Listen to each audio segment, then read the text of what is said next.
नमस्कार दोस्तों। आज मैं आपको एक ऐसी कहानी सुनाने जा रहा हूं जो एक महिला की है, एक साधारण महिला की है। वही महिला जिसे दुनिया ने कमजोर समझा, वही महिला जिसे चार चार अदालतों ने ठुकराया, वही महिला जिसके सर पे बेटी की जिम्मेदारी होती है, वही महिला जिसे अपने ही घर से निकलने का आदेश दिया जाता है। वही महिला जब एक दिन खड़ी होती है और इतनी मजबूती से खड़ी होती है कि उसका नाम भारतीय महिलाओं के अधिकारों की लड़ाई में एक मील का पत्थर बन जाता है। यह कहानी है एस वनिता की। एस वनिता वो नाम है जिसने देश की अदालतों को यह सिखाया कि एक आदेश के दम पे किसी महिला को उसके घर से नहीं निकाला जा सकता। वो महिला जो चुप रहती है, वो महिला जो चुपचाप सहती है, और एक दिन जब खड़ी होती है तो दुनिया उसके जज्बे को सलाम करती है। एस वनिता एक साधारण औरत होती है। वो भी सोचती है हर औरत की तरह कि शादी होगी और जिंदगी एक नया अध्याय शुरू करेगी। तो शादी होती है, 2002 में होती है। सास, ससुर, पति, बच्चे, घर, सबकी जिम्मेदारी निभाती रहती है और फिर जीवन करवट लेता है। संघर्ष का सफर यहीं से शुरू होता है। वो संघर्ष जो पहले चुप्पी, ताने, आरोपों, झगड़ों से शुरू होता है और अंत में कोर्ट तक पहुंचता है। वनिता को झटका लगता है तब जब पति उसके ऊपर तलाक, डाइवोर्स का केस दाखिल कर देता है। वनिता ये सोचती है कि उसकी एक बेटी है, और जब बेटी की आंखों में देखती है तो उसे नजर आता है कि बेटी भरोसा करती है कि मां उसे छोड़ के कहीं नहीं जाएगी, और वनिता उसी घर में बनी रहती है। वो घर जिसे वो अपना समझती है और बेटी के लिए एक सुरक्षित स्थान लेती है, बेटी के लिए एक सुरक्षित स्थान समझती है। फिर जीवन और बड़ा करवट लेता है। एक दिन सास और ससुर वनिता के सीनियर सिटीजन्स मेंटेनेंस एक्ट, भरण पोषण कानून के तहत वनिता पर इविक्शन यानी बेदखली का केस डाल देते हैं। वनिता की दुनिया और उसकी बेटी की दुनिया खतरे में आ जाती है।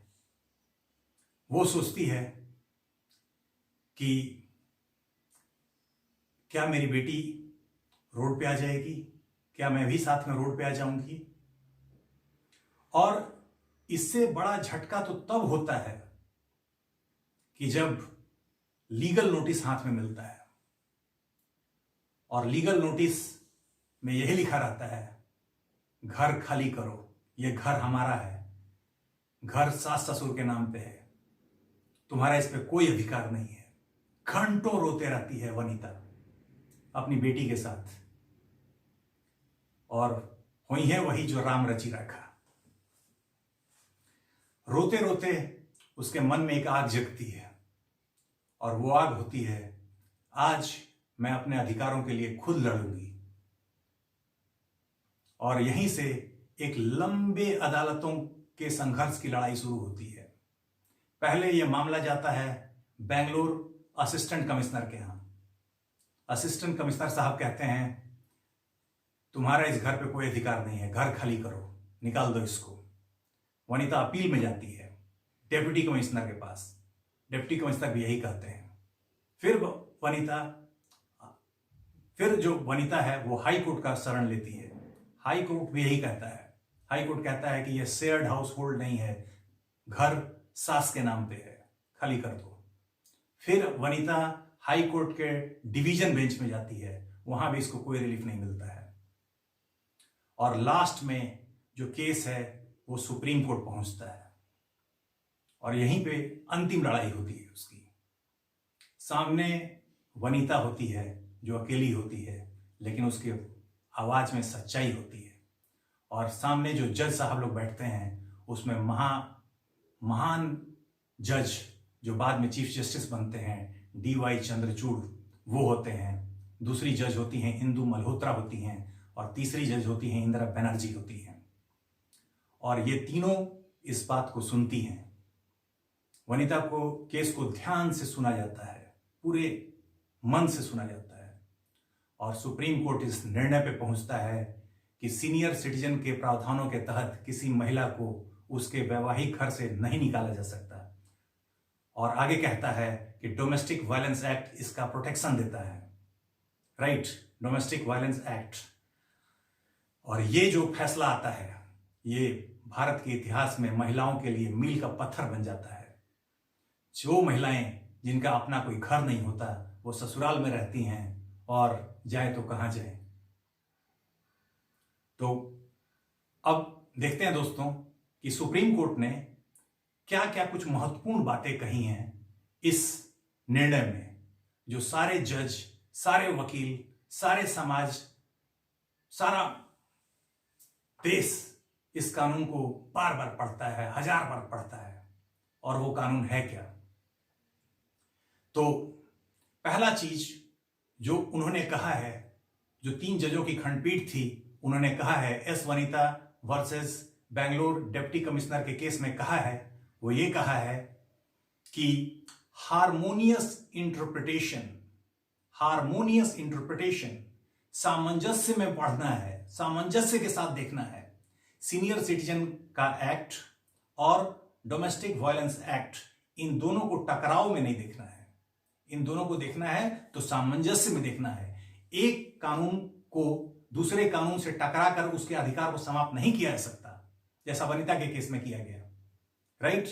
दूसरा जो होता है राइट टू रेजिडेंस, एक महिला को चाहे मकान किराए का हो, मकान सास के नाम पे हो या मकान ससुर के नाम पे हो या पति के नाम पे हो, उसको उसके घर से नहीं निकाला जा सकता बिना ड्यू प्रोसेस के। राइट। और तीसरा है लिमिटेड पावर ओवर इविक्शन, मतलब बेदखली जो है वो ऑटोमेटिक नहीं है, वो कहीं कहीं पे और बहुत कम अवसरों पे दी जाती है जब सीनियर सिटीजन्स के अधिकारों को प्रोटेक्ट करना जरूरी होता है। It's not a rule, it's incidental power. Incidental power का मतलब होता है कि मेन पावर के साथ में एक छोटी सी चीज लगा दी जाती है जो कभी कभी यूज होती है। ऐसा नहीं कि कोई माता पिता आए, वरिष्ठ नागरिक, और भर दे फॉर्म और बोले कि मेरे साथ प्रताड़ना हो रहा है और इविक्शन कर दे। नहीं, कोर्ट का काम क्या है, मेंटेनेंस ट्रिब्यूनल्स का काम क्या है कि उन अधिकारों को पढ़ना कि कहीं ज्वाइंट प्रॉपर्टी तो नहीं है, कहीं एंसेस्ट्रल तो नहीं है, आरोपों में क्या सच्चाई है, कहीं कोई महिला का अधिकार तो नहीं हो रहा है, कहीं कुछ और तो इशू नहीं है। ये सारी चीजों को देखना और एक रीजन्ड ऑर्डर पास करना। राइट। तो यही कहानी थी एस वनिता की। उम्मीद है आपको पसंद आई होगी। लिखिएगा, कमेंट करिएगा, चैनल को सब्सक्राइब करिएगा, लाइक करिएगा और फिर मिलते हैं एक इंटरेस्टिंग साधारण हीरो की कहानी के साथ नेक्स्ट वीडियो में। धन्यवाद।